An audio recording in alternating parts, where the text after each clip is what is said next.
Welcome to the Self-Wealth Real Estate Podcast with your host, Luke Baron. Today, I'm interviewing Kaely Powell. You recently may have heard that last name because a couple episodes ago, we had Alex Powell, her husband, on the show. They are very much the definition of a power team. They're both independently and separately very successful real estate investors and entrepreneurs, and together they make an incredible team. Kaely is a house flipper, a real estate investor, landlord, investing cross-border. She's also a realtor and also Mike Realtor in the Hamilton area. She lists a lot of our flips for sale in that area. She is amazing to talk to. She also is an excellent property manager. There's not much they don't do. I don't know how they do so much, especially with having 3 boys at home. So one of the wonderful things with Kaely is our conversation always flows so well. There's so much they do. It's so interesting. So her and I talking about everything we do together is I think people are really going to enjoy that. So listen in, and thanks for joining us.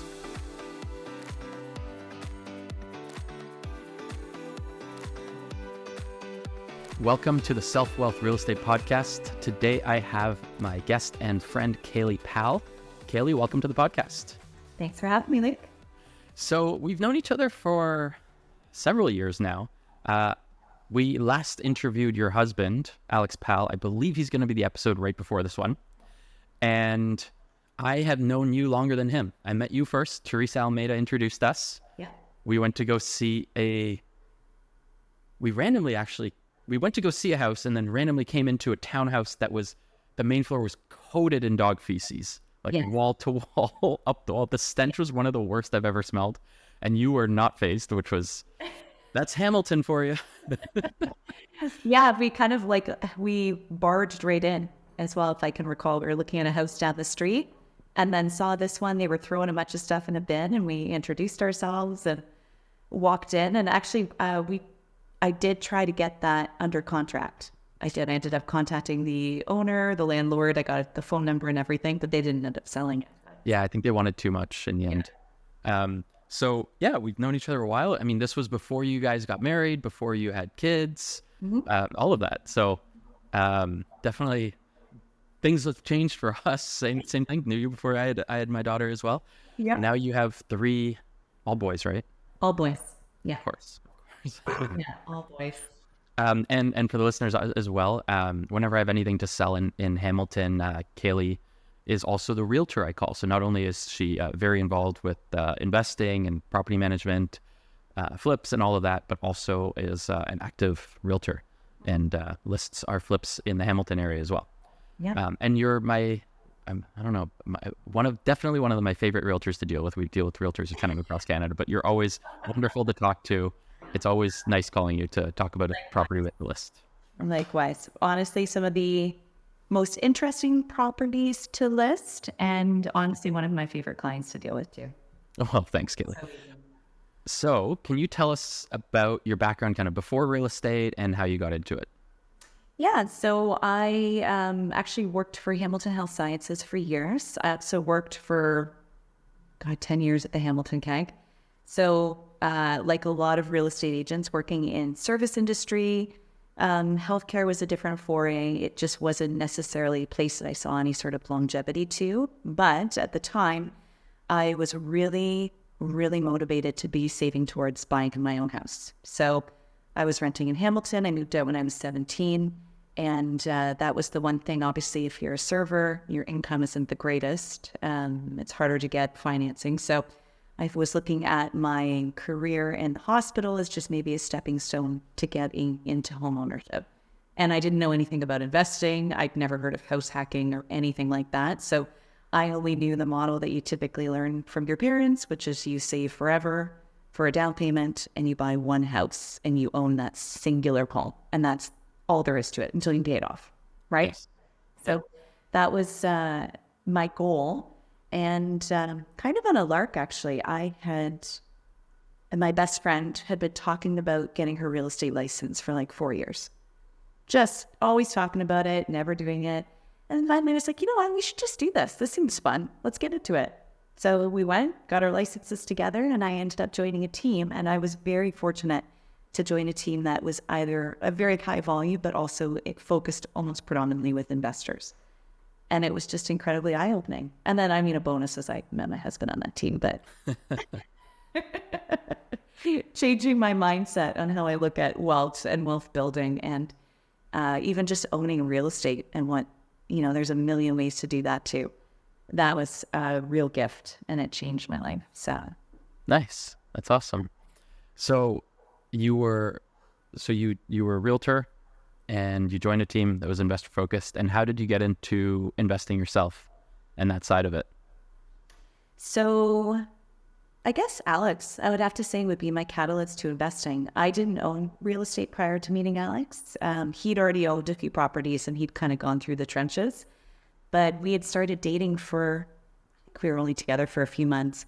And this little property in Niagara Falls hit the market. He's like, look at this. I'm like, we should buy it. So we did. We put an offer in, sight unseen, firm, in competition, not thinking that we had any chance. We won it. So okay, we bought this little property, and we still own it. Honestly, it's a cute little place in Flitcourt in Niagara Falls, close to the downtown. It's appreciated, but not an insane amount by any means. Keep it. Kind of a good first property. Yeah. Stable, easy-ish to deal with, probably. Yeah. Honestly, we've had great tenants. They go, we never hear from them. No complaints. It's an easy one to just sit and forget about. In fact, I forget about it all the time. Those are the best properties. It's funny when you get quite a volume of properties. I've heard about real estate investors in the States who, they're like, yeah, you call them because they're on tax arrears and they're about to lose it. And they're like, oh, I forgot I own that one. Yeah. Just completely forgot that they even owned a property. Yeah. I mean, when it's a vacant and derelict and you forget you own it, that's a little worse. But these are often $30,000 or $50,000 houses in flyover states kind of thing. So absolutely. A little different. And actually, I love that feeling. We have the building we have in New Brunswick is like that. We're like, oh yeah, I always forget about it. And it's nice. It's we check in maybe once a quarter to kind of look at the numbers on it. I want more of that, actually. I think it's a dream. Yeah, that is kind of the dream. And I also manage all of our properties. That's a lot. Do you deal directly with the tenants when you manage them? Yeah. Oh, wow. We don't indicate that we own the property. I do like to keep some level of not transparency there, but to keep that kind of private. Mm-hmm. I do face our property management companies. So okay, so you're the tenants view you, even if you own the building, the tenants view you as the property manager. Yes, yeah. I do all of our leasing. I do all of our management, our data, and all that kind of stuff. So it's good that you have that strength, because I do not.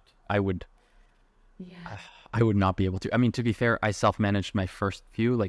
My first house was a 10-bedroom rooming house at Jane and Finch in Toronto. Yeah. In a great area. Jane and Finch was a wonderful name. Those who are not from Toronto, that's sarcastic. It's known as one of the worst areas in Toronto. So, yeah. And I learned a lot from dealing with those tenants. And I also learned that I didn't want to deal with tenants directly. I don't enjoy it.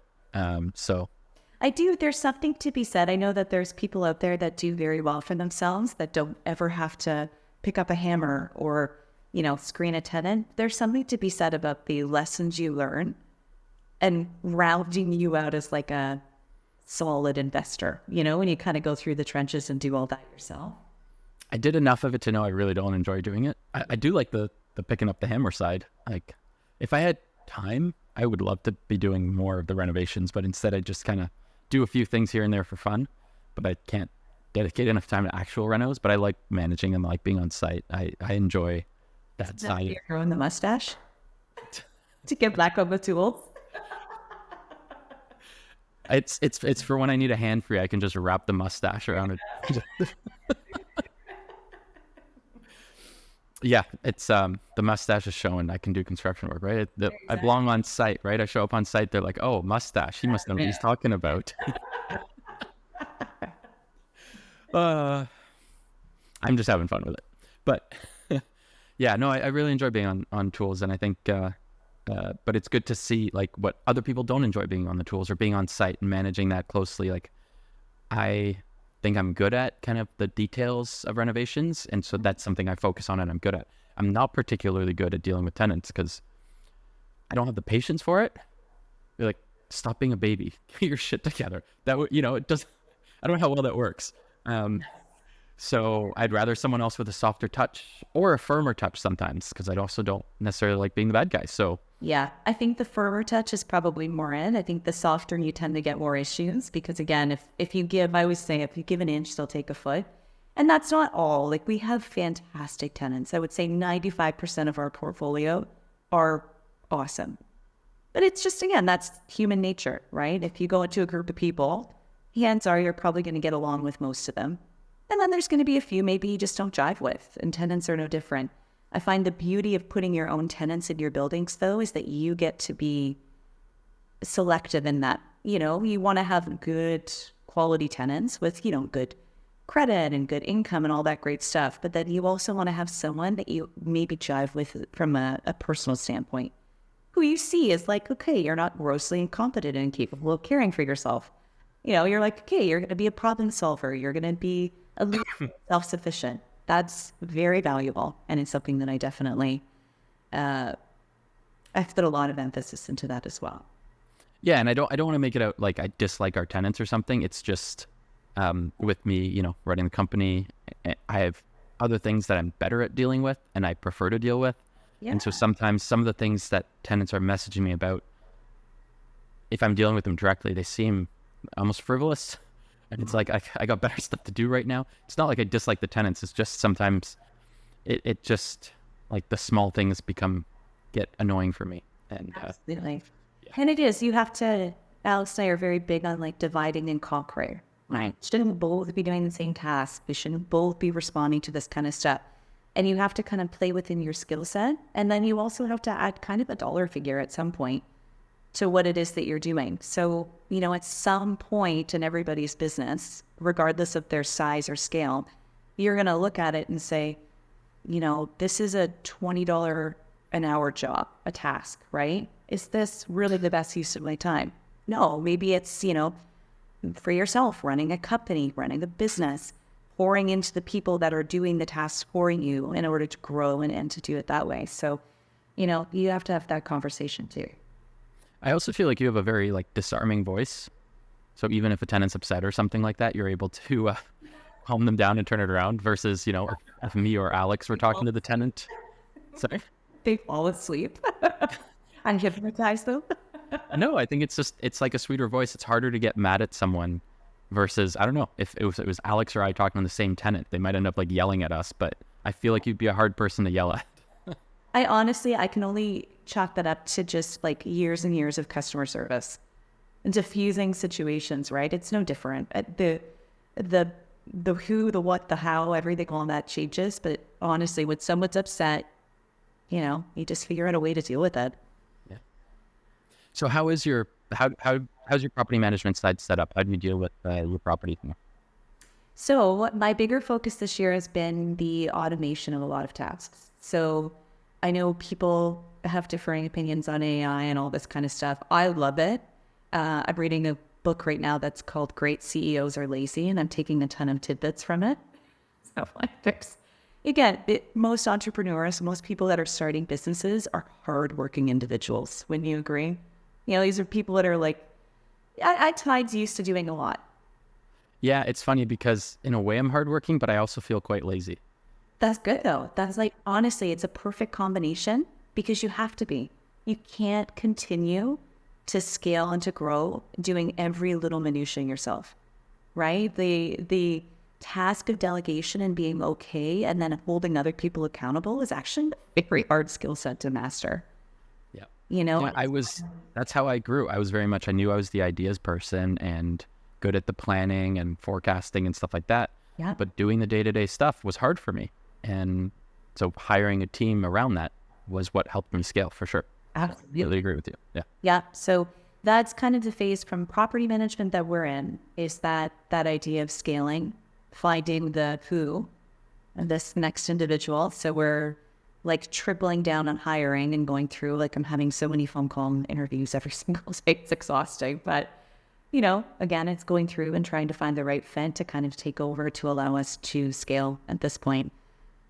And for me to pour into tasks that I maybe enjoy a little bit more, which is more growing the business versus just simply managing the day-to-day.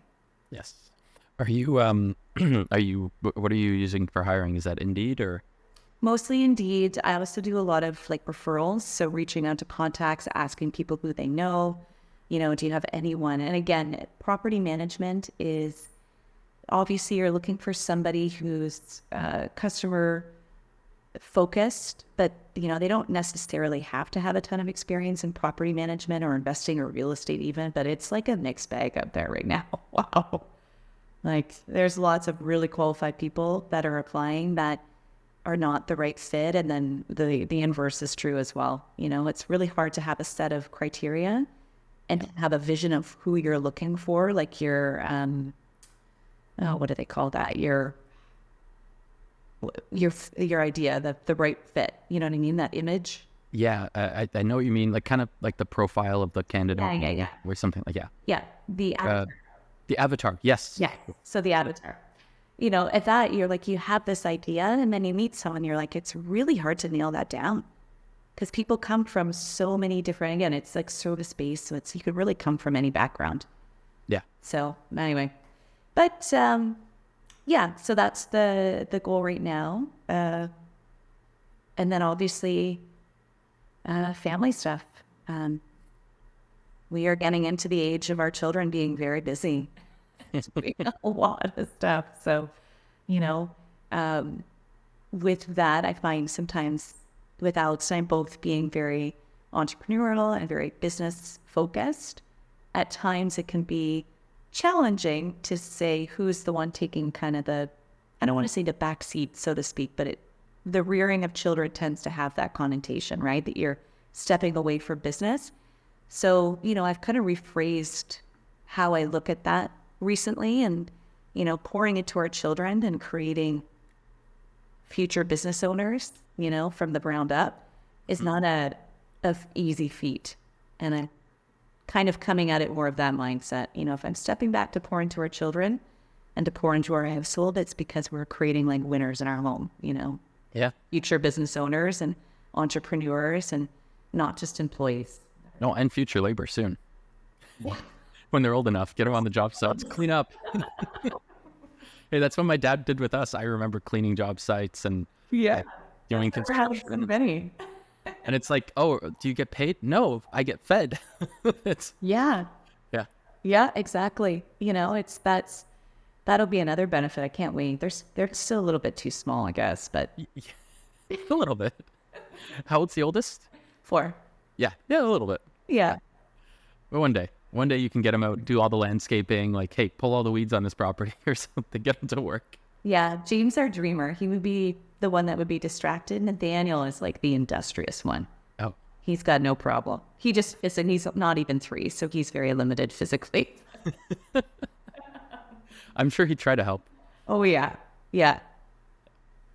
Nice. So when you're saying you want to focus more on the business side, as let's say you hire this property manager, what part of it are you focusing on? Are you focusing on building more rentals in your portfolio? Are you focusing on more of your expansion into the U.S. or? Yeah, both. I honestly, I mean, you know it as well. There's still opportunities to be had in Ontario. I think that one of the cooler things about the States is the people doing it in the States are so different. Again, the different price points, different market centers. It's huge in comparison to Canada as well. Like it's just massive. I mean, these are people that are going in and buying hundreds of properties at one time versus us, like, you're the average person saving up to buy a singular home, and that's like almost $1 million, right? Mm-hmm. So I think that the scaling is very attractive in the States. The price points, the demographics. I mean, again, you could literally, whatever it is you want to do, there's a niche somewhere in the States that you could do it. And in Canada as well. There's no limitation in Canada. It just seemingly it's much more abundant in the States. So it's kind of exciting because, there's different ways. I know a lot of people are doing vacation rentals. I mean, obviously, lots of our friends are going to Florida. Vacation rentals are like a very easy, natural progression there. And like, that's exciting too. I know Airbnb arbitrage is much bigger in the States too. Hasn't really quite kicked off to the same extent necessarily here in Canada. But, there's, again, all these different options to do. You just kind of have to choose your pick. So for us, I think it would be scaling more into development, the multifamily sphere. I think our days of like the small single family, multifamilies are numbered, to be honest. The time on task, the amount of capital that you need is pretty, like, it's not a huge difference between a building and like a small, say, fourplex, depending on where you're purchasing in Canada. So, to take that capital to the States and buy like a 20-unit building, that kind of thing. I laugh because obviously Alex is managing projects completely remotely. And then that's just such a novel thing to see him because he is just a busybody. So. And he likes to be on site typically, right? Always, always. He's his own worst enemy at times. But this has been great. Honestly, he's really enjoying it. And it's pushing him to make connections and to form relationships there, which is natural for him. But to let go of control a little bit, which, again. Well, I think you guys are probably better at managing. One of the few investors I know that I would say are better at managing construction sites than my company is or I am. I even flew out to BC recently to check in on a couple flips because I just wanted to make sure the details were being done right because, the contractors aren't there yet for knowing what we want well enough. And so, I kind of wanted to show up in person and make sure I go through them and make sure they're being done to our standards. Because both for flips, which you guys do some flips as well, or have done a lot of flips, but the little details at the end make such a difference. Oh, absolutely they do. And it's so easy to miss them. So many contractors will miss them if you're not forcing. Even just the little details. We were staging yesterday, one of their flips in Vancouver, and it's just little things like we were replacing all of the vent covers, right? We have new flooring in, we were replacing all the vent covers, but there was a bunch of old like beige ones left and some missing throughout the house. And the contractor's like, oh yeah, we're done. And it's like, no, you're not. Yeah. Like these need to be changed to match black ones like everywhere else in the house. It needs to be consistent. Yeah. And little things like that last like 2% of the project can make 10% of the impression when like it's such a turn off. It's not like it's not an excitement when you see it done. It's more like it's a turn off when it's not done. And so you need to get it done. I think especially with the flips in particular. So at a certain price point, I think most people are okay, obviously below like a certain threshold. They're like, whatever.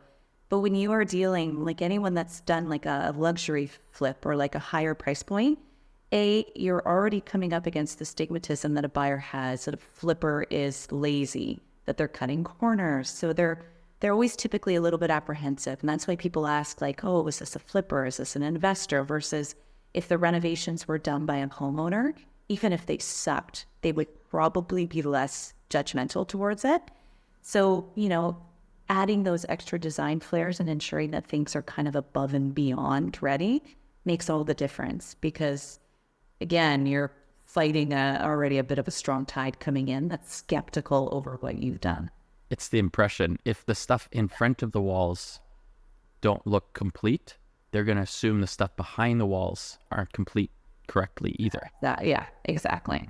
So, for sure. So, are you guys still doing a good amount of flips right now or is that a little less? Yeah. Yeah. And do you guys hire designers for that or do you and Alex kind of figure that out?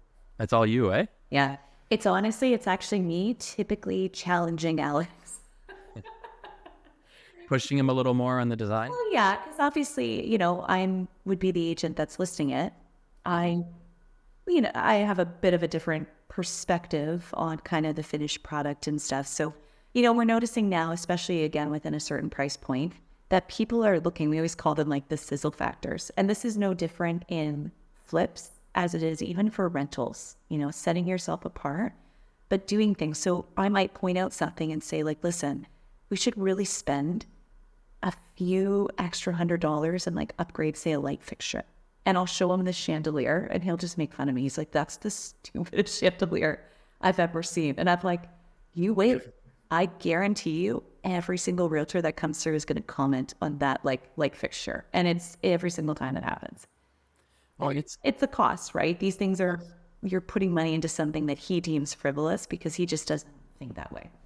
Sometimes it doesn't even cost that much more. It just takes a little more effort and planning up a front. We're doing a lot of that now, and Aaron, who's also managing this podcast, is involved with that for my team. But Yeah, I know a lot of the flips you've sold for us in Hamilton, they're typically kind of light flips, more like wholetails, because of kind of the distance factor for us to manage them and Sometimes dealing with it's just not worth it either, right? True. But a lot of our flips in for example, in Ottawa, or where we have to go higher end with a house, we even a lot of the stuff in Ottawa, like we're doing the gold accents in the kitchen. If we're painting cabinets, we're doing sage green lowers and white uppers. If we're not painting, we'll try to still do a two-tone, like maybe the island in a navy blue and then a navy blue accent wall, like the wall behind you. It's actually very easy to do a geometric accent wall. It doesn't cost much more. And so we put one in any of our finished flips, we put one in every one, and it always stands out to people. People are always commenting on an accent wall that's honestly a few $100 extra to do because you're painting the wall anyways. Add some strips of wood. It's not rocket science. Absolutely. I love, so like picture frame trim now is one of my favorites. And we've done a lot of faux concrete. Oh, okay. Which is just painting. It's painting and line washing. Our one contractor is an older Hungarian dude. Like, he knocked it out of the park. Like, this is not anything that takes a huge amount of money, but it gives like that faux stone-esque look. It's really nice. You'll have to show me a picture of that. That's really cool. Well, so again, it's cheap, but people love it. It looks super trendy. It goes great with like leather, more of an industrial feel. It's really cool. What was the picture frame trim that you were talking about? So the picture frame trim is like when they have the squares. So a lot of dining rooms, formal dining rooms would have it. Our bathroom at home has it. So it's like wall to ceiling trim. Okay. Good for like elongating spaces, adding a bit of drama. It looks really good either in white or like a dark color, like dark black, something like that. Again, it's super cheap. Yeah. Just literally trim.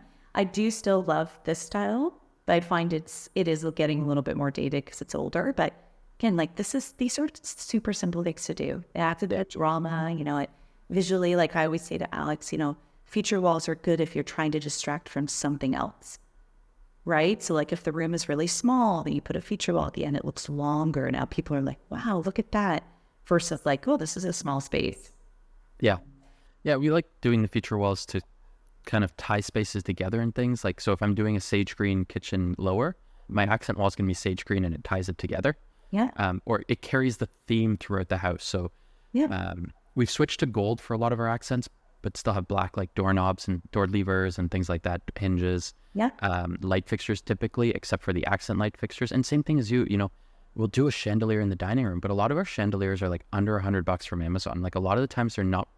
Amazon's gotten a lot better for ordering stuff. I found in the last couple of years, it's gotten a lot better than it used to. It is much better too. Yes, much better. So we're actually ending up ordering a lot more from Amazon, even like a bunch of light fixtures, flush mount, LED ceiling lights, things like that. Sconces. Sorry? Sconces. Sconces, yes. Good sconces can be hard to find. Yeah. Right? Definitely. Sorry? Everything old is new again. Yeah. Now that they're so cool.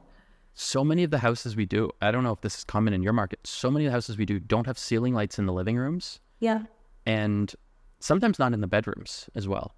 Yeah. Actually pretty common not in the bedrooms because a lot of the stuff we flipped weren't high-end homes when they were built. They were like starter townhouses, things like that. So they were often built with no ceiling light in the bedroom, just a switch that operates a plug. So in the bedrooms, we will put ceiling lights in every one. It's simple to do. Usually there's direct attic access above it, so it's cheap to run. But then like on less expensive flips, instead of putting pot lights all through the ceiling, if we're going to mess up the ceiling and we don't want to fix it, we'll just run a sconce off the plug so if there's a plug that's powered by a switch in, let's say, the living room, and there's no ceiling light and it's a less expensive flip, we'll just be able to tap into that plug, put a sconce on the wall above it, and we try to do like a double sconce so there's enough light. And so it's super inexpensive and easy to run, and you literally cut a hole above for an octagon box and fish a wire down to the plug. It's so easy to do, and now you have a light that turns on with the switch instead of needing even do those light bulbs where it's just the battery operated and it just goes click. Oh, you've seen those? They do them a lot for sconces or for those the lights that you have the hangover artwork. If you don't want to, yes, they're actually, again, the quality is pretty good and the lights are pretty strong nowadays. Yeah, I've seen some of those over the artwork. Yeah, the battery operated stuff is an option too. Yeah, and I mean, even we'll stage like if it's like if a room that doesn't have a light, it's only a plug, we'll include lamps in there, like standing lamps and things like that, just to make sure it's going to be bright enough for showings, and because lighting is so important. You're Right? you're obviously a big person on staging. Yes. I again, from the real estate side, a lot of my clients that were flipping were like, I just can't justify the cost of staging. I'm like, do it. You will regret on staging. It is one of the best costs to factor in. It's funny because sometimes, especially in a rising market, you can think whatever you're doing is right, so you don't stage it, you still make good money. You're like, cool, I made good money. I was right.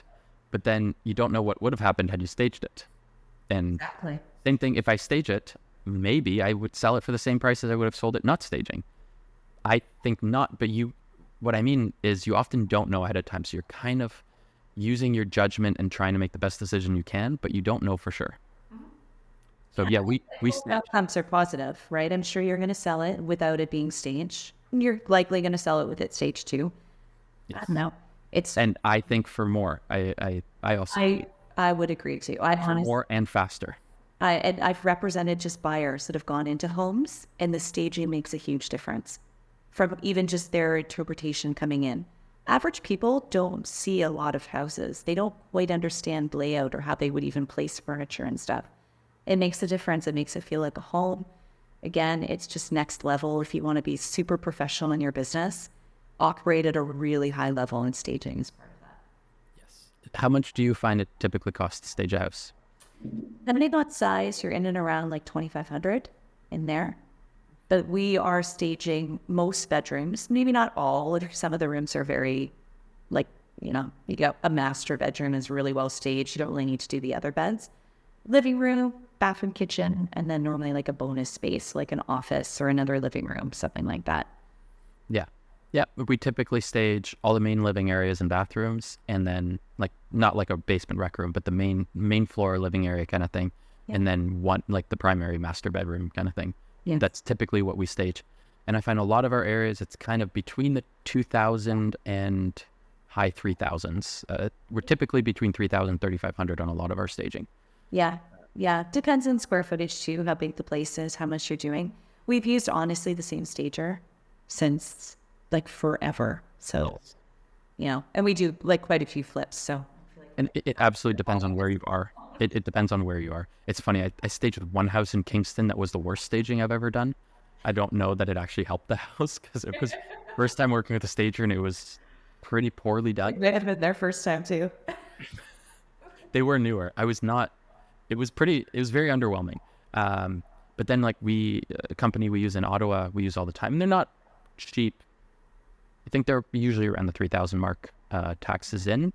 And but they use really nice furniture, and their staging's quite good. I like the look they do, so Yeah. that's worth it for us. And I'm talking like we stage, kind of entry level townhouses still with the full staging package. It makes such a difference. Yep. Yeah. I love it. Even like staging for those that are looking for like Airbnb furniture and stuff. I talk to old stagers. They're always having to redo their inventory, right? So you could pick up like couches.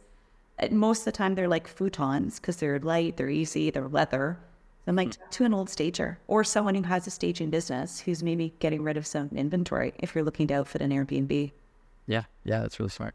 And it's funny that what I think a lot of people don't realize about staging, especially if someone were to try to stage by themselves, they put a couch and a side tables and a coffee table in a room and maybe a lamp and they're done. And what really makes good staging good is the layering. It's extra art. It's the cushions. It's the blanket on the couch. It's maybe the coffee table book. It's all those extra pieces. See the magazine. Yeah. The open magazine. The open magazine. I love the kitchen. My favorite stager in Toronto, I think the most paid over $7,000 for her to stage a house once. And it was so worth it. She was so good. But she'd even do, like, she'd have like a little book stand in the kitchen and put a recipe book open to a page with like a wooden spoon holding the page open. So it's like you were in the middle of cooking when this happened. There's pasta sauce all over the place. The kitchen's a mess. No, it's like the dream side of cooking. Like, this is what it looks like cooking, but everything's completely clean. And Oh yeah. so just, it feels lived in, Yeah. but in a perfect way that it could never be lived in. So That's the whole point, though, right? yeah, You want to appeal to again, Toronto would be a certain demographic coming in that are at a certain price point. They're expecting it to look a certain way, right? yes, You always have to it's with the end user in mind. So yeah, that's ingenious. yeah. So any other design tips since you design all these, and God. some design tips of flips versus rentals? Like, what do you have any design tips for rentals as well? So rentals, same thing. Our properties tend to appeal to like a higher demographic. So like our ideal tenant, I guess, would be probably somebody in their mid-20s to mid-30s. These are young working professionals. These are people who have both the means and the drive to want to buy in the next 3 to 5 years, kind of thing. In fact, I've helped a lot with them buy, which is cool. So I mean, again, you're doing higher end finishes. Like I think most people are doing quartz countertops nowadays anyway. Like, you find a good supplier, which we found. The one thing I'm leaning away now is the vinyl flooring. I just don't like vinyl flooring. We're doing either engineered hardwood or just something a little bit different. Again, Your rentals? in rentals. Yeah. Interesting. Yeah. We've so much issues with vinyl, to put so much effort into, I guess, subflooring and all this kind of stuff. It's just cracking, shifting, splitting, Interesting. and you can't just go in and fix one little piece. You got to kind of rip it all up and then go in there. So, yeah, I mean, I think that you should do some sort of like sizzle features. Again, what's going to set your rental apart? What do people like? What are they looking for? But then with rental grade, you need to ensure that it's longevity, right? So, I think sometimes like people cheap out, you shouldn't. There's some things you should put money into, or you're just going to be replacing them every 3 years. Yeah. Like you can buy Amazon kitchen faucets for like $60 sometimes, but I wouldn't put those in a rental because they're not going to last. No, get something that's got warranty. Yeah. Like things that you can't really get around nowadays are appliances. All of our appliances are brand new. Doesn't matter. Half of them are garbage. Like, well, maybe do a little bit more time researching brands, read the reviews. There's consistent products out there that don't have a lot of issues, or talk to your appliance guy. We actually have a great appliance guy now who is one of my best friends. I talk to him all the time, and he's great. He's reliable. He knows everything. He's affordable. So, get some research, do it that way. But yeah, you want longevity in rentals. I think for flips, you can be more trendy and a little bit more risky. So, I think Ottawa is similar probably to Hamilton in that the market has kind of shifted a little bit, right? We're seeing longer days on market. We're seeing, and that's despite less inventory. We have less houses for sale, yet they're still sitting longer, just simply in the sense that there's less buyers now. Yeah. Now, all the interest rate hikes this year have made everybody, investors and just regular buyers alone, a little bit more trepidatious. So people are staying put longer. So, do the things that can set your property apart. Staging is actually a very easy way to do that. Do like really wild, crazy things with artwork and stuff and have like kind of a zany space that has a theme. I find that even with Airbnbs, I'm naturally more drawn to something that has like a unique theme versus just, oh, here's another like house. This looks like any other house I could stay anywhere. Yeah. I want to stay somewhere unique. I'll pay more to stay somewhere special. Yeah, Right? someone that was like a candy house theme, and it was like just crack colors. Like it was insane, but it was so fun. Well, I mean, when I stayed out in Florida with my daughter, had like the garage was kind of finished. They closed in the garage, but they made it into a playroom. So it was all padded everywhere. It had like a kid's trampoline with like a ball pit and like all the toys for kids. It was like, why would I book a normal place when I'm coming with my daughter? She would love to play in this place. Let's go there. She's gonna have something to do, burn energy and all this stuff. It wasn't a crazy amount extra they spent, but it set it apart big time for me compared to, another place where I would have had to, it would have been more work to keep my daughter busy. Absolutely.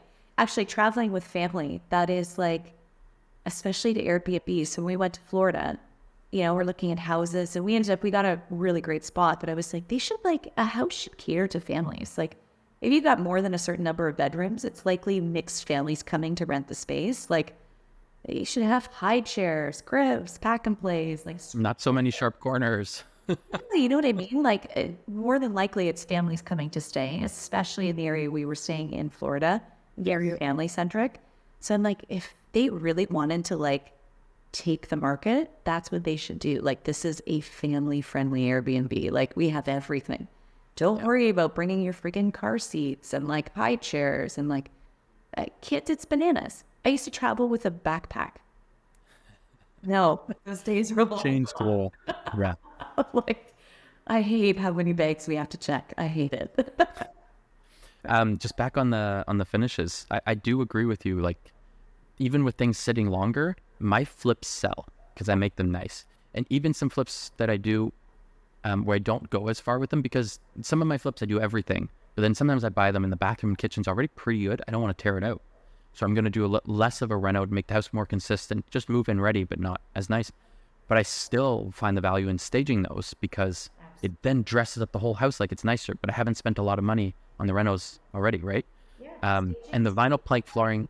That's all it is. Yeah. The vinyl plank flooring, I put it in our flips. And on the rentals, we put a lot of the click stuff. But on some of the multifamily rentals, like our 24 unit and our 17 unit, we've been using a glue down vinyl plank. And it's slightly more expensive, but it's a nice thick glue down plank. And if an individual plank is damaged, you can, you literally take a plunger and then you take a heat gun to melt the glue and you can pull up individual planks and glue a new plank down. Yeah, that's nice. Yes. Yeah.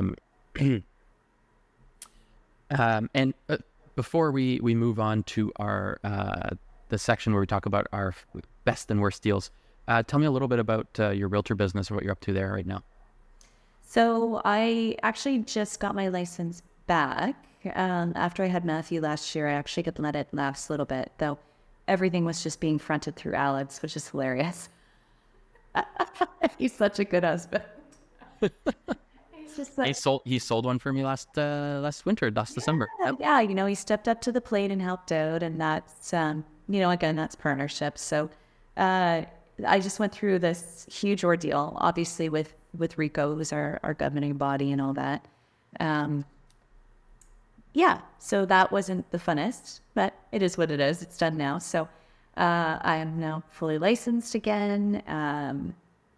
Yeah, and to be honest, like, I mean, I want to stress my real estate business has been so great. I'm very, very fortunate in the sense that, like, most of my clients are very good friends. Most of my clients are repeat clients. It's cool now, like when I first started, you know, I was a buyer's agent on a big team. And, you know, at this point, I've now helped like multiple, like my buyers sold their place, bought a new place, and now it's like the next wave. So it's like, you know, you're helping out typically your peers. So it's like people in and around my age group. Now they've just bought like their dream home or something like that. You know, it's really cool. And then investors, you know, a lot of my clients, again, have been like great friends, really near and dear to me. And to see the amount of growth in these individuals, like from helping them buy like their first property to helping them buy like a building, you know, or like these people like you that just explode. And it's, you know, I met you when you were just starting your wholesaling business. Yeah. It's just, you know, that's the coolest thing about this community and this group that we all have is to even be a part of that, even a little bit, is really, really cool. And it's a great honor. But, you know, to see everybody, how they've grown and progressed. I mean, now, you know, you're flipping, but you're like all over Canada and you just dominated the wholesaling business. And, you know, that's the coolest thing. And I'm really lucky that I have a lot of good friends that I could have helped and have been a part of that journey with them in a very small way. Yeah. No, that's cool. That's awesome. Yeah. All right, let's move on to our section where we cover the best and worst deals you've ever done. So let's start with your favorite or your best deal that you've ever done. And we'll dig into the numbers if we can.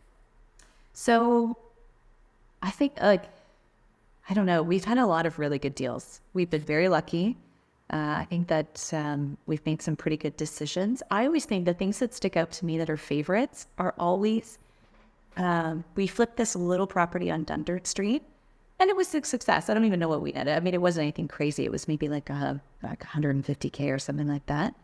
But only 150K profit is what you're saying? No, please. We know this is small peanuts. We have people that are like netting like $500,000, $750,000, like.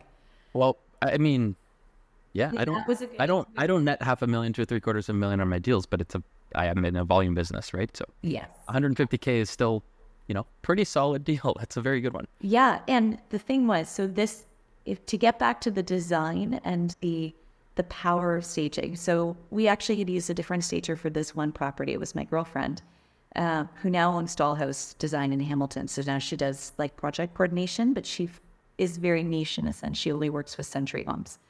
So really zany girl, like great personality. She did her staging and it was just so on point. Like super eclectic, really boho. This house had like exposed brick.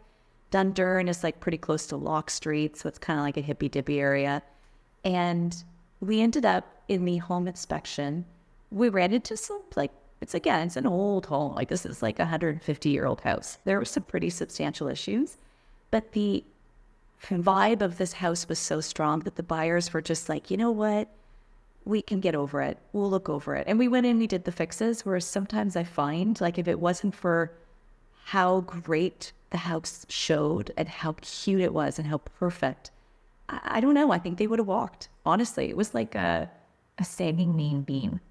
It's not we had an engineer go in and we took care of it all and it wasn't a big deal for us. But again, for the average person, that's a pretty big issue to like come up against, right? Yeah, and if they ask you to fix it, there can be a concern of whether you're going to fix it right, Well, absolutely. Absolutely. So that one was one of my favorites. We were featured in a really cool like Hamilton magazine. Our house was featured on a lot of different, again, it was very like viral in Hamilton for a rent out. Cool. And being a flipper, people are always like, oh, flippers suck. You guys always cut corners, blah, blah, blah. I think a lot of flippers do, but I think the good flippers know that it's, and there is a lot of repeat stuff. Like I said, even the design we're doing in our stuff, we have a lot of similar accent walls. We actually have like a system. If we're doing new kitchens, we have gold accents, gold handles, gold light fixtures, gold dining room lights.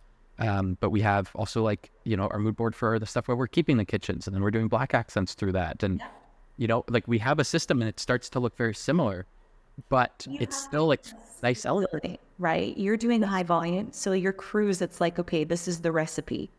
We're going to follow this recipe until it changes slightly. But that's how you can do a high number. But I mean, if anyone out there that wants to flip, like just pour into it. If you're only doing a few a year, like it could be very, very lucrative. Like take it and enjoy it. And we did pour into it to make that kind of mood board and that palette that we're going with. Yep. So we kind of spent the extra effort ahead of time going, this is what we want to do consistently every time. Let's do this well once. And now let's copy it as much as possible and, do little modifications for each house where, we're doing a higher end one. And now we have the electrician adding pendants beside the vanity in the bathroom. Rather than doing a vanity light, it's going to be pendants hanging down beside the mirror. Yeah. And same thing in like the master bedroom. We're going to do pendants that are going to hang over the nightstands with switches with dimmers for each. A high boutique hotel. Yes, exactly. And it's a bit of a higher end home because there was a fire damage. So we had to go a little further with the renovations. Yeah. So just little things like that we're tweaking, but otherwise it follows our pattern of the rest of it, right? Yeah.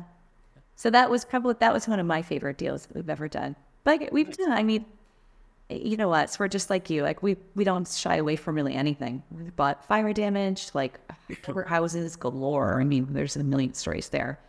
You guys have done some of the worst houses I've ever seen. Like I've seen really bad houses, and you guys too. Like I know very few people who have seen houses as bad or worse as what I've come in through. So yeah, I was actually gonna ask too. So since you have the realtor side too, do you ever find buyers after the staging furniture is gone that they're disappointed? I wonder. I've always wondered that. Like it looks so beautifully staged and everything, and then they come through, their last visit before closing, all the staging furniture is gone, and they're like, "Oh, this is what we bought." I mean, I haven't personally experienced it, but buyer's remorse is fairly common. It tends to happen fairly quickly, though, and it's more to do with like the lead up and the anxiety and the emotions that go into like putting an offer in, and all of a sudden it's like it's done, and like they're like, "I don't know if we could do this." I think it's more of a response to just human nature than it ever really is to the product. Because you just have to, again, you go back to the goals that they had and remind them of that. But yeah, I don't know. I haven't personally experienced it yet. Nice. Okay, so let's talk about the worst or your least favorite deal that you've ever done. We got pitched a few years ago on a flip that wasn't great. And we ended up, that was a loss, but it wasn't huge enough. And it was interesting. So, in real estate investing, there's power in having a few different options, right? So like they always say, go in, maybe it's going to be a flip, but then ensure you've got plan B, a plan C, a plan D. All of the plans that we looked at were we considered keeping it maybe for like an Airbnb at one point.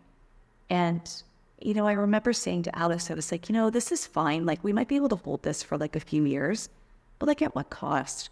Honestly, I think one of the best and most valuable lessons that you can learn, and unfortunately you typically have to learn it the hard way, is that even a loss in the short term equates to a much greater gain in the long term. So, the amount of time and effort for us to manage this probably poor performing Airbnb and coast it along and push this thing up a hill, you let it go, you call it a day, and then you just move on. And it's you get your energy back, your time back, pour into something that's better, and just take it as this is actually a fairly affordable lesson that we just learned. It's the worst flip we've ever done. But I mean, again, it was like a $20K loss. It wasn't anything insane. It is what it is. But we got pinched between a market correction, and it wasn't a buy. We should have trusted our gut. Neither one of us was crazy about it. Yeah. But you learn lessons. When you're going to have failures, those are the right ones to have. Fail fast and fail small. Exactly. Yeah. Just move on. Yeah. I'm willing to take a chance on a property if I can do well on it, potentially. But if I'm going to lose on it, it's going to be a small loss that I can get out of quickly, right? Yeah. That's the fine balancing act. And I think there's, I saw a post the other day, but it was about millionaires who take, I can't remember the wording. It was something like unbalanced bets. They take a bet that has a high chance of paying, if it does well, it's going to do very well. And if it does poorly, it's going to be a small loss, right? So it's an uneven bet. It's not like, oh, I have a 50% chance of making $100,000 and a 50% chance of losing $100,000. That's not how it happens. It's on average, I'm going to make $100,000. There's a small chance that I make $300,000, and there's a small chance that I lose $30,000. Yeah. Well, it's unbalanced bets. Not the right word, but what do you think Warren Buffett's mindset would be? Well, his is what is it? Don't lose money ever. His rules. That's very that mindset is very contradictory to today's even just the energy in and around investing, right? Everyone wants to be rich tomorrow. That's not the point, right? The point is longevity and legacy. And to be honest, your day-to-day quality of life still matters very much. And I'm not meaning that that's financially motivated. It might be. For us, it's not. We're doing fine. But it's your quality, right? How do you feel on a day-to-day? Are you so overwhelmed and so stressed? Or, do you have meaningful friendships? Do you have a meaningful relationship with your children? No one... These are lessons we know, right? Our grandparents are telling us, spend time that you have now, but we think we know different, so that we do different. But, I think that everything should be at balance. And when you start to get out of balance, you'll know. And you'll see it in your business too, and the decisions you make. I actually find that I've become much more conservative. Alex is actually now the daredevil. I was always no, let's do it. But now I am much more conservative. I think that the margins for us to make a decision have to be significantly higher than what they maybe would have been a few years ago. It also changes when you have more to lose. Yeah. And your time, my time is so valuable. Yes, I'm not interested. It's more to lose financially if something goes wrong, but it's also more to lose to have a deal not perform well, and you've lost a lot, time with your kids because you're working on it. Yeah, absolutely. Right? It better really be worth it.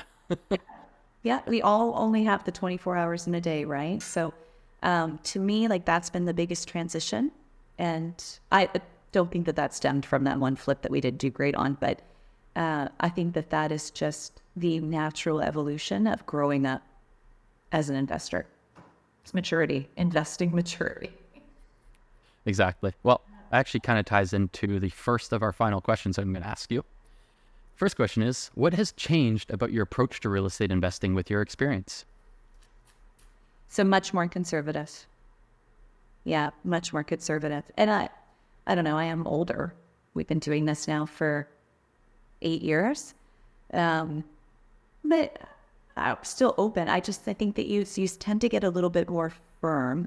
Again, this is an industry that has a million different options. You're just completely oversaturated every single day with make $1 million, do this, do that, get rich fast, investing 101.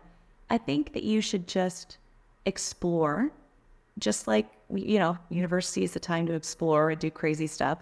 Consider like maybe your first few years, you're dabbling here and there, figure out what speaks to you, what works well for you, and then hone in on that business model and grow that. It's not to say that you won't evolve and things won't change. I mean, our business has definitely evolved, but you end up knowing just through trial and error, A, what you innately are skilled at, and B, what you really enjoy doing and what kind of fills your cup, and then pour into that.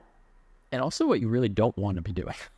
Yeah, that's the other side of it too, right? Like you're going to be like, oh God, I thought I was going to love this. And you're like, I absolutely hate it.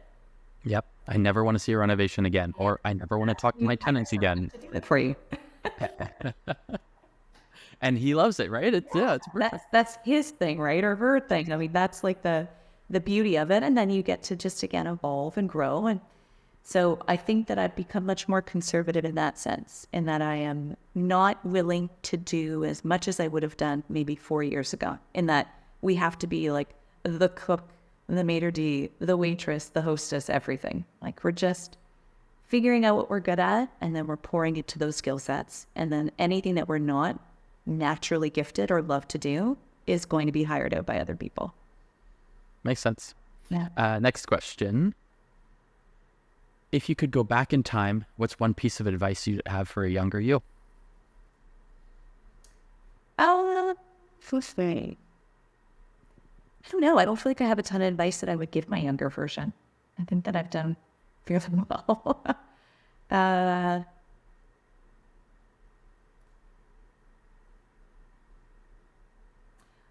I would say not. So I refuse to give up on anything. And I've been that way my entire life. So I would if I would just keep going and going and going until I drop kind of thing. And I think that there's some intelligence and maturity that comes with knowing that it's not giving up if you're just simply shifting. Mm-hmm. And I think that some of the most successful people in our industry, or just leaders, period, know and have a certain amount of self-awareness in the sense that they don't deem it as giving up, but pivoting or shifting. You hear that terminology a lot in most industries. You have to learn to pivot. I think that at times can be much easier said than done. And in an environment where your business is, we're dependent on so many other factors that we have no control over, market conditions, interest rates, all of this kind of stuff, the global economy. We can't control those things, but we can control the way that we run our business in that. And I think that the people that survive and do really well and thrive are the ones that are able to transition quickly. And I know personally for myself, I wish that I'd made some of those transitions just a little bit more quickly. Okay. Nice. Yeah. I like that. It's very wise. I like that a lot. Okay, last question is, what is the most overlooked or the most overhyped investing strategy right now, in your opinion? I feel like Aaron's going to agree, but the BRRRR, I think, is overhyped. I'm a little bit apprehensive over arbitrage as well. I get the model. I think it's a genius. I think that anyone that, again, the people that come in and disrupt industries are like, that's exciting. Mm-hmm. I just think the execution of it by most people is very poorly done, and I'm a little bit leery over it. So I'm like, oh, okay, I'm kind of over that. But I'm also someone, I'm like, everything has to be a win-win for me personally. So I think that there's some cases where that's not a win-win, and I'm just not on board with that kind of stuff. But BRRRR, I mean, everyone's all about the BRRRR, and such a trendy word even. Yes. And it is hard to do right now. Harder to execute, right? Yes. So I think that just people getting back into like value add investing long-term molds. These are things like our grandparents, our great-grandparents were doing this. Like, these are timeless modes of investing that we should just maybe let's revisit the classics, Yeah, and I agree with you on the arbitrage side. It's so important to execute, and even with I think for longevity, if you're doing the arbitrage, you need to be good at running the Airbnb side of it. You need good reviews and things I remember looking at someone who does a lot of arbitrage, and looking at their reviews on their Airbnb profile, and they had properties with 3 point something out of 5 reviews, which is unheard of. Because if you're under 4.8 stars, if you're under 4.8 out of 5, you lose superhost status. Yeah. So to be in the 3s is really, really bad. Yeah. But to me, that speaks more to maybe a gimmicky exploration versus mastery of an industry. And I think that, with anything, I'm a big pusher of excellence. Yeah. You should be excellent at what you do, or you should certainly strive for that. And not in some people are excellent at one part of it. They may be excellent at signing up a good property for an Airbnb, convincing the landlord to rent to them, etc. But then they don't have the execution on the back. And I've seen the same thing where some people are very good at, let's say, buying a good deal, but then they're very bad at executing on that deal. And it's kind of great seeing you and Alex together, where you guys can complement each other and fill in for each other, so that two of you together, you guys are able to buy great deals, renovate great deals, design them beautifully, sell them well. Yeah. And so all of that together just makes a recipe for excellence. I don't know where I would be with that, to be honest. And I don't know where he'd be without you, to be fair. Yeah. Yeah. We're very fortunate. And that comes with a lot of work too, right? I mean, it's one thing to be married, but then to also be married to your business partner and someone we spend so much time together. That sounds so easy. Yeah. It's not without its challenges, but it has more rewards than I was ever expecting. That's for sure. So, Kaely, where can people find out more about you, or where could they get in touch with you if they want to talk to you? So all social media. So Kaely Pal on Facebook. I think it's Kaely Pal. I changed it on Instagram. And then palpropertysolutions.com. Awesome. To Alex and I. And probably out at some sort of networking event sometime in the future. Yes. You guys were hosting a meetup group in Hamilton for the longest time game. I'm hoping it's something we can pour back into next year. This year, in terms of finding venues and stuff like that, it just wasn't on the roster. But hopefully we can revive it, because that was a really great meetup prior to COVID. And then obviously everything got derailed. But, people are always looking for meaningful ways to connect. We just always wanted to give something that was a little bit more value than just connecting. Actually, one of a great memory of mine was I spoke at a game event when I was living in Toronto. I was in Hamilton, yes, of course. With you and Alex, we were out late.